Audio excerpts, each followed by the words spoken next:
नमस्कार. छान दिसतायत ना भजे? अहो छान तर काय, एकदम मस्त अशी चवीला सुद्धा झालेत. एकदम कुरकुरीत झालेत बाहेरून, आतून एकदम सॉफ्ट असे झालेत. जरासेही तेलकट न होऊ देता एकदम घरच्या साहित्यामध्ये झटपट होणारे आपण पालक भजी तयार केले. चला तर मग लगेचच सुरुवात करू. सुरुवातीला आपण पालक घेतलेली आहे. पहा, पालक स्वच्छ आपल्याला निवडून आणि धुवून घ्यायची आहे. तर एकदम कवडी अशी घ्यायची, म्हणजे छान बारीक चिरता येते. तर मी ते एक गट्टी घेतलेली आहे. स्वच्छ धुवून घ्यायची. चाळणीवर पूर्णपणे पाणी निथळायचं. निथळल्यानंतर एक कॉटनचा कपडा घ्यायचा किंवा टॉवेल घ्यायचं, त्याच्यावर या पद्धतीने आपल्याला पैस करून घ्यायचं आहे. तर आता आपण काय करू, फॅनला याला पैस करूत आणि साहित्य पाहूत. तर पहा, इथं मी बेसनचं पीठ घेतलेलं आहे.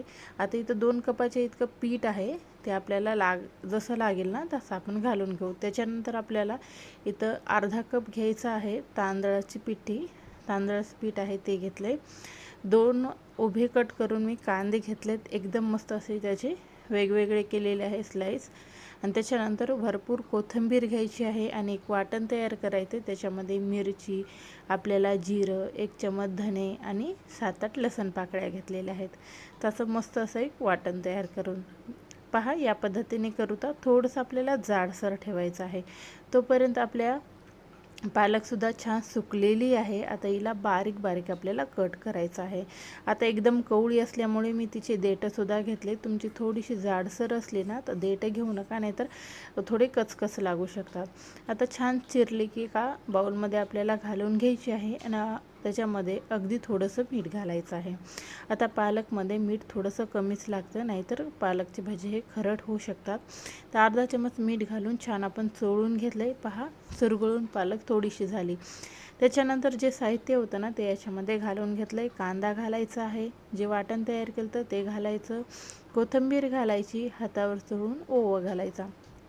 आता पहा, छान याला मिसळून घेऊता. सर्व जिनस छान मिसळले पाहिजे. त्याच्या मिरची वगैरे आहे ना, तर सर्व भागाला व्यवस्थित मिसळली की त्याच्यामध्ये आपण घालणार आहोत तांदळाचं पीठ आणि बेसनचं पीठ. आता बेसनचं पीठ मी तर 1.5 कप इतकं घातलेलं आहे बरं का. सुरुवातीला आपल्याला 2 कप घालायचं नाही, कारण जसं लागेल तसं आपण याच्यामध्ये घालणार आहोत. पाणी वगैरे न घालता जे पालकचं पाणी सुटलं आहे ना त्याच पाण्याने आणि कांद्याच्या त्याच पाण्याने आपल्याला छान हे बेसनचं पीठ याच्यामध्ये मिसळून घ्यायचं आहे. पाणी जर घातलं तर एकदम तेलकट भजी होतात. त्याच्यामुळे पाण्याचा वापर आपल्याला अजिबात करायचा नाही. तुम्ही पाहू शकता छानसा गोळा येतोय, जसं आपल्याला भज्याला लागतोय ना अगदी तसाच.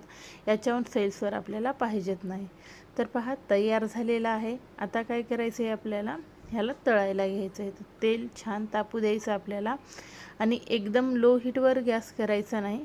तर एक टाकून पाहते तर पहा, मस्त असं हे तापलं गेलं आहे आणि भजा आपला कुरकुरीत हा तयार झाला आहे. तर या पद्धतीने सर्व ही भजी आपल्याला याच्यामध्ये घालून घ्यायची आहेत.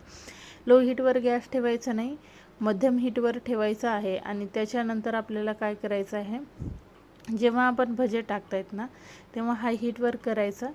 भजे तळायला लागले की आपल्याला मध्यमाच्यावर करून हे छान कुरकुरीत असे भजे तळून घ्यायचेत.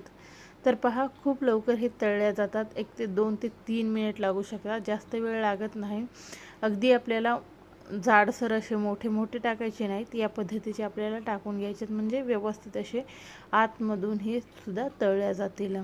तर पहा, थोडीशी आपण लालसर होऊ देऊता, म्हणजे खायला एकदम चवदार लागतील. आणि त्याच्यामध्ये आपण तांदळाचं पीठ घातलं आहे ना त्याच्यामुळे एकदम कुरकुरीतपणा त्याला येतो. तर पहा, एकदम झटपट होणारे आपले हे भजी तयार झाले ना. याच्यामध्ये कांदा जर घातला ना अप्रतिम चवीला लागतात. तुम्हाला नाही आवडत असेल, नाही घातल्या तरीही चालेल, पण माझं ऐकसाल ना तर कांदा आवर्जून घाला. एकदम मस्त कांद्याच्या भजीचा आणि पालकचं कॉम्बिनेशन एकदम मस्त आहे. एकदम छान लागतात. दोन्ही भज्याची चव एकामध्येच मिळते. तर या पद्धतीचे ही पालक भजी नक्की करून पहा, तुम्हाला नक्की आवडणार आहेत.